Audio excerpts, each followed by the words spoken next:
Millie was a lop-eared rabbit who lived with her sisters and brother in a small backyard hutch. Millie had loved their cozy home when she was a little bunny, but now that she was almost a grown rabbit, the hutch seemed small and cramped.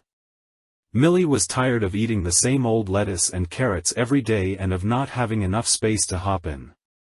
Staring out through the wire mesh of the hutch, Millie could see a tall hedge at the end of the yard. She longed to see what was on the other side of those bushes.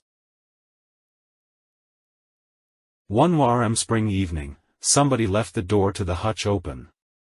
Millie knew this was her chance. She said goodbye to her family and, with a flick of her white tail, scampered across the yard to the hedge. She burrowed underneath it and came out on the other side, where a fox was waiting for her.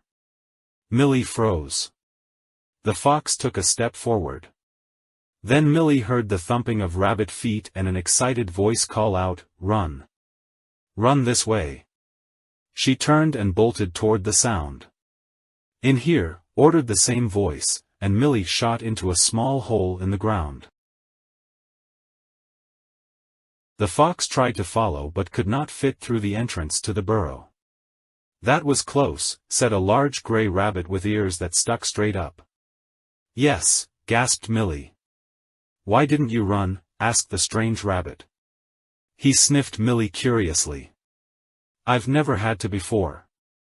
Foxes can't get into my hutch," she replied. "Oh. You're a pet rabbit," he said a bit disdainfully. "I wondered what was wrong with your ears, but I guess they're supposed to look that way." The fox had gone, so the two rabbits came up into the field again. "My name is Millie." "I'm 76, said the wild rabbit. "Is that a name?" asked Millie, unsure. "Sort of. There are a lot of rabbits in my family, so we are called by numbers instead of names," 76 explained. "Oh," said Millie, looking around with interest. The wild rabbit scampered off. Millie ran after him. The young rabbits chased each other around the meadow. Millie stopped now and then to look at the field mice or to taste the sweet clover and tender green grass. The sun was gone, and the wide stretch of sky above the meadow turned a soft pink. Millie began to wonder where she should go when it got dark. "You can come stay with my family," suggested her new friend.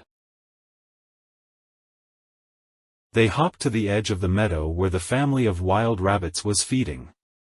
"Is that a pet rabbit?" asked one. "What's wrong with her ears?" asked another. "She can't stay with us," said Father Rabbit. "A rabbit who doesn't have the sense to run away from a fox would be a danger to our warren." Father Rabbit rose up on his hind legs and thumped the ground threateningly. He stared down at Millie. "Go back to wherever you came from. You are not welcome here." Then he lunged forward, his teeth bared. Millie didn't even have time to say goodbye to 76. She turned and bolted toward the hedge. She burrowed back into her yard and ran to the hutch.